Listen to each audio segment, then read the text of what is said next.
Hello and welcome to the Wicked Things podcast. Haven, the story of lightning is one of the few story series created specifically for younger listeners. This is a fast-paced story full of magic, conspiracy, fantasy, talking animals, and exploration of a primeval world that awaits the listener. We hope you enjoy. The room vibrated. Everyone could feel something was about to happen. Slick and Striper felt a growing sensation of the world around them spinning. The dizzying sensation drove them to sit, instead of risking falling down as the pressure continued to grow. The spiritual pressure in the chamber rose, which also raised the vibration of the beings inside the chamber.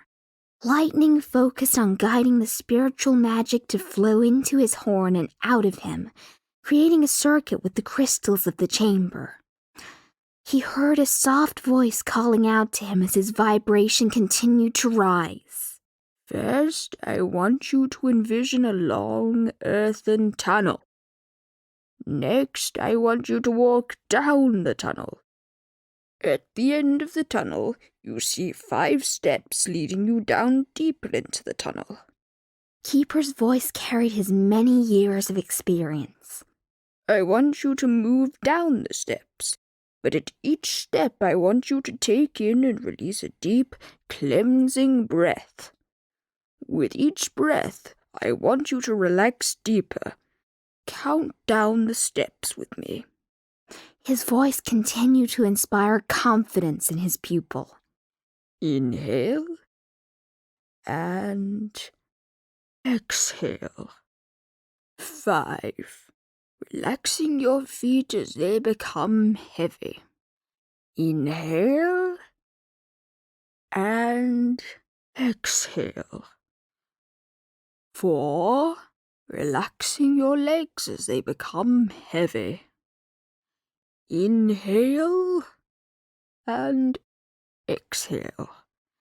3. Relaxing your hands as they become heavy. You are almost at the bottom. Inhale and exhale. 2. Your arms relax and become heavy. The heaviness holds your body here as we move on. Inhale and exhale. 1. Relaxing your chest as the heaviness settles throughout your body. Keeper continues the instruction as he whispers to Lightning. Inhale and exhale. 1 last time as your head and neck become heavy. In front of this last step, you see an earthen archway. Keeper's words are no longer words, so much as non-verbal instructions. Lightning continues to decipher the instructions as the impressions fill his mind.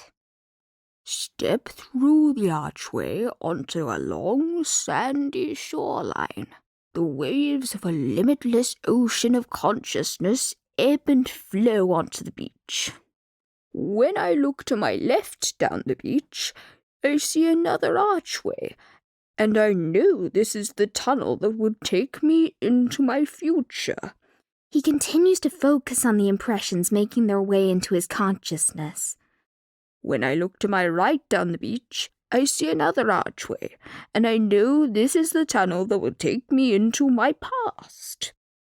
He continues to focus on the impressions making their way into his consciousness. He looks out over the wide ocean of universal consciousness.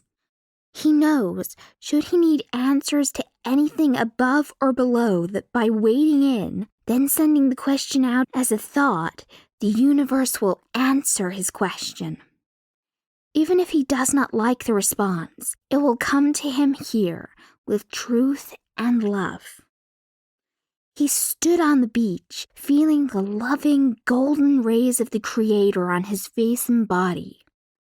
He knew he was here in this place, not dead, but he had moved out of his body to this spiritual plane of existence. Oh my God! He looked down at his body, but it was not the body he knew. He found himself inside the body of the man. His spirit knew he was a man, not the cursed form of the animal he and the rest of the people of Haven lived in from day to day. Lightning held his hand out before his face and wiggled his fingers. He examined each as a newborn discovering his body in amazement. He examined every part of his true body in shock and awe. At that moment, he realized someone or something was approaching him. He took a defensive stance. An armored human with great wings, carrying a sword and shield, stood before him. It placed itself between him and the perceived threat. He knew this was his guardian, and that all beings were protected by two such beings. I will allow no harm to come to you here. He heard the guardian's voice in his head. A smaller being knelt down beside him and helped return him to his feet. This one wore the robes of his ancient people from before the curse. I am your guide. Allow me to help you. Its words came with a sense of well-being that filled him. Lightning came to recognize the approaching being, but he too no longer resembled the ancient turtle that had become both his teacher and his friend. Instead, now standing in front of him was a tall man with a tall golden hat of timeless wisdom. Keeper? Keeper nodded. I know it will take time to get used to seeing both me and yourself like this. However, we need to find Slicker and return him. I fear without his spirit, the health of the body may fade. What is this place, Keeper? Lightning dared to ask the most obvious question. He already knew the answer before they gave it to him. I have always called it the Eternal Shore. I go here to find answers and learn. Like I know from wading into the surf that Slicker's spirit wandered away from the shore and followed a rabbit trail in fear. Keeper offered. Keeper gestured for Lightning to follow him into an earthen archway a short distance away along the beach. A sensation of dread took hold of Lightning as they approached. I don't want to go in there, Keeper, he stated. Try to calm your mind and heart. I have done many spirit retrievals over my years, Keeper explained as he entered the tunnel first. Lightning followed close behind his teacher. Keeper pushed deeper into the tunnel, pulling masses of vines out of his path, gesturing for Lightning to pass first. Lightning noticed he was feeling a little dizzy, and before he knew it, a vision presented itself to him. He watched as Tremere and the herd turned against Thunder at the Alpha ceremony. The Animal Council gathered as allies against Thunder and Rain to support Tremere. He could not make out their words, but witnessed as Thunder and Rain tried to explain that what they wanted couldn't happen. Lightning grabbed Keeper. Something's happening. Keeper looked at his pupil with empathy in his heart. I know about the coup, but we must save your friends before we lose him. You knew all along about this, Lightning growled. Keeper lowered his head in shame at the ground. Yes, I have known for some time. I went to Thunder to offer a warning, but he assured me he could handle anything that came up during our training. Lightning's mouth hung open as he found himself at a loss for words, but spoke anyway. You mean to tell me? Yes. He knew as a son of your age you would never listen to your father's instruction. Rebellion is always in every adolescent's heart. Just like his father before him, they guided you.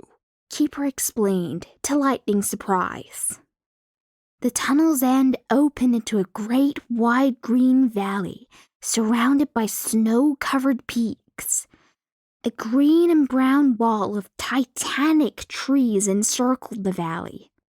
At the center of the valley, a single line of smoke rose high into the air from the chimney of a lone log-style cabin. Keeper leads the way to the cabin's doorstep. He is hiding inside. Be careful, he may not remember us in these bodies. Then we need to keep him calm and understanding of his emotional state, Lightning asked.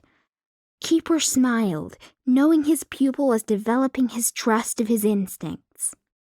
Keeper knocked on the cabin door. Slicker, you need to let us in. We're here to help. A voice full of uncertainty called out in response from inside. Who are you? What do you want? How do you know me? Keeper motioned for Lightning to take over the conversation. Slicker, it's me, Lightning, he called out to his confused friend. Lightning? What's happening? My body, it's not my body. Slicker's shaken voice continued to plead for answers. Calm down and focus on my words, Slicker. Lightning worked to calm his frightened friend. You need to open this door and let us in, Lightning instructed Slicker. Can't you walk in? There are things out there that keep trying to get inside, Slicker begged. Things? Lightning looked around, but found nothing. Keeper gestured towards the end of the small wooden porch. Look there. Relax your mind and let your vision open to find the truth. Lightning's vision blurred, but then he perceived two protective spiritual beings waiting outside the cabin. Lightning heard the whispers from his guide. They are his angelic guardian and spiritual guide. They want to help him, but his sudden and unplanned arrival here gave them no chance to calm and educate him before he fled from their sight. Like us, they followed him to this place. Slicker pulled back the thin checkerboard-colored curtain to get a good look at the porch and those standing there. Lightning gave him a friendly wave. Can you open the door now? Slicker pointed in terror at his guide and guardian, waiting for him to join everyone on the porch. They are not going anywhere, and we don't have long to get you back to your body. Keeper appealed to Slicker's rational mind. Slicker, those are your guardian angel and spiritual guide. They may seem scary at first, but they only want to protect and help you. Lightning wanted Slicker to use his logical mind and stop reacting out of fear. Are you sure? 'Cause at that beach they came right at me. Slicker hid behind the curtain. Lightning and Keeper realized why their friend was reacting the way he had. Slicker's human body revealed him to be a young boy of maybe 7 years of age.